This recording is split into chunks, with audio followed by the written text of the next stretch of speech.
je passe la parole à Christine Collard, qui fait partie du bureau de la Fédération bruxelloise des soins palliatifs. Ils ont magnifiquement organisé ça, on est un hémicycle vraiment bien rempli, et qui sera la modératrice de cette matinée. Alors, si vous préférez, vous venez devant, et sinon vous restez là. Non, c'est très bien. Il n'y a pas de problème.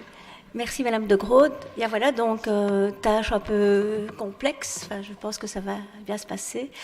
Mon rôle est donc d'être modérateur et également je vais vous présenter chaque fois de manière intermédiaire les différents intervenants avec leur titre et fonction. Donc je vais introduire d'abord le docteur Bouquenard, qui va donc ouvrir la séance et qui est donc médecin spécialiste, spécialisé en algologie et éthique, médecin responsable d'une équipe mobile intra-hospitalière au Chirec et d'une équipe d'accompagnement de deuxième ligne à domicile Semiramis, qui est active également au sein de la cellule fédérale d'évaluation des soins palliatifs et qui, bien sûr, est présidente de la Fédération bruxelloise des soins palliatifs et continus. C'est dans ce contexte aussi qu'elle intervient aujourd'hui. Voilà. Madame Bouquenard. Merci Christine. Voilà, mais je voudrais tout d'abord remercier Madame Julie de Groot pour l'organisation de cette journée. Et donc, c'est avec plaisir que la Fédération bruxelloise de soins palliatifs a répondu à son invitation. Au cours de cette matinée, différents spécialistes de la Fédération viendront à tour de rôle apporter une petite pièce d'un puzzle qui, à la fin, vous permettra, je l'espère, d'avoir une vue globale de la situation des soins palliatifs dans la région de Bruxelles-Capitale. Nous entendrons également le témoignage d'un patient. Mais auparavant, je voudrais vous expliquer brièvement l'organisation des soins palliatifs en Belgique et à Bruxelles. Alors, pour mieux comprendre comment cette organisation s'est mise en place, je vous propose de faire un petit zoom en arrière dans l'historique des soins palliatifs. Il faut savoir que les premières initiatives de soins palliatifs ont vu le jour en 1985 et dès 1989, les spécialistes de soins palliatifs, les pionniers dont je faisais partie à l'époque, se sont rassemblés au sein d'une fédération nationale de soins palliatifs. Les premières initiatives de soins palliatifs ont vu le jour en 1985 et dès 1989, les spécialistes de soins palliatifs se sont regroupés au sein d'une fédération nationale de soins palliatifs. Cette fédération nationale de soins palliatifs va développer une concertation fructueuse avec les autorités et la scission par la suite entre 92 et 97 de cette fédération nationale en 3 fédérations régionales ne va pas entraver le processus de concertation.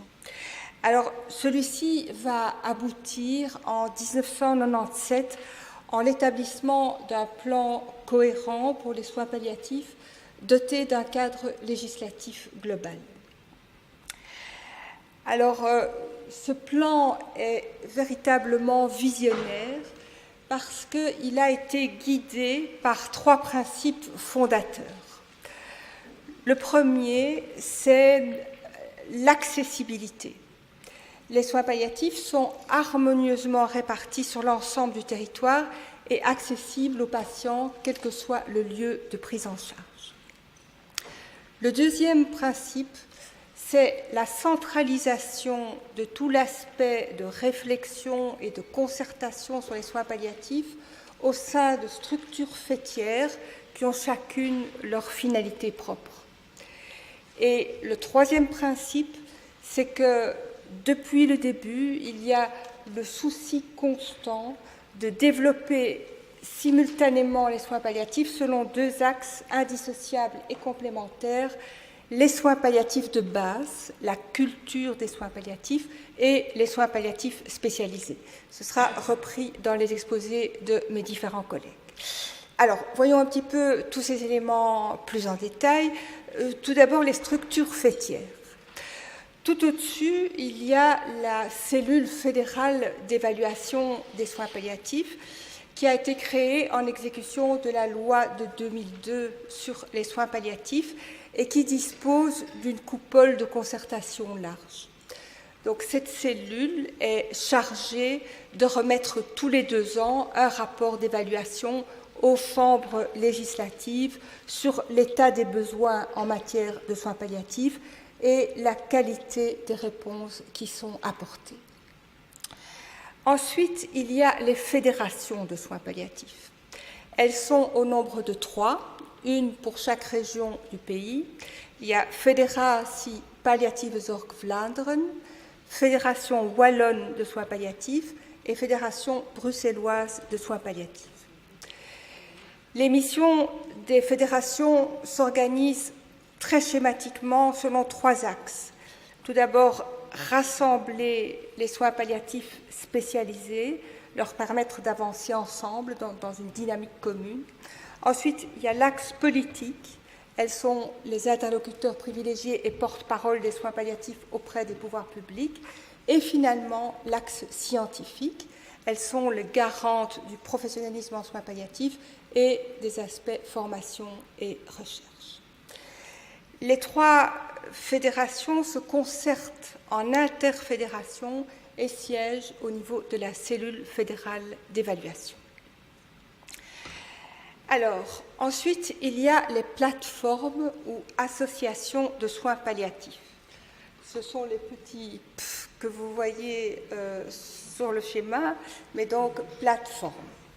Et donc, elles sont 25 pour l'ensemble de la Belgique, 15 en Flandre, 9 en Wallonie, dont une pour la communauté germanophone, et une grande plateforme bicommunautaire et pluraliste dans la région de Bruxelles-Capitale qui s'appelle Palliabru. Les missions de ces plateformes ont été définies dans un arrêté royal qui date de 1997. Je dirais que très schématiquement, elles sont chargées de la sensibilisation tant au niveau de la population que des soignants de première ligne, donc la diffusion d'une culture. Il y a aussi un rôle de concertation avec notamment des accords de collaboration entre les différentes structures de première et de deuxième ligne. Et il y a aussi la formation des bénévoles et d'autres missions, mais ce sont les principales. Voilà, alors voyons le deuxième point qui est l'accessibilité. Comment avons-nous fait en Belgique pour organiser l'accessibilité? Eh bien, en fait, la Belgique a été divisée en petits territoires d'environ 300 000 habitants, chaque territoire étant doté d'un dispositif de soins complet comprenant une plateforme, 12 lits de soins palliatifs, donc ce sont des lits hospitaliers aigus reconvertis en lits SP-S4, une équipe d'accompagnement multidisciplinaire du domicile, et à côté de ça, dans chaque hôpital, il y a une équipe mobile intra-hospitalière de soins palliatifs, et dans chaque MRS, il y a une fonction palliative plus ou moins développée.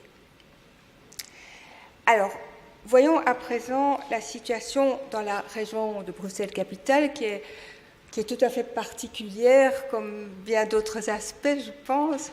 Et donc, à Bruxelles, à l'époque, en 1997, la population était d'un peu moins d'1 million d'habitants. Et donc, nous avions la possibilité de constituer 3 plateformes de soins palliatifs, 3 dispositifs. Seulement, nous avons pris l'option de constituer une seule plateforme bicommunautaire et pluraliste disposant des moyens de 3 plateformes pour éviter les clivages linguistiques et philosophiques. Alors, à cette plateforme est rattaché évidemment un dispositif de soins très conséquent, comprenant pour les lits de soins palliatifs 54 lits SPS4 regroupés dans 6 unités. À côté de ça, il y a aussi 20 lits de soins palliatifs académiques non reconvertis dans 2 unités, à Saint-Luc et à Bordel. Et malgré ça, il y a des listes d'attente dans les unités de soins palliatifs et de grosses difficultés pour les groupements d'hôpitaux qui ne disposent pas d'unités de soins palliatifs. Les équipes mobiles intra-hospitalières de soins palliatifs sont au nombre de 12 à Bruxelles dans les groupements hospitaliers. Alors, il y a aussi des équipes qui viennent de l'hôpital mais qui se rendent au domicile. Il s'agit de 2 équipes de liaison pédiatrique dans 2 hôpitaux universitaires à Luderf et à Saint-Luc.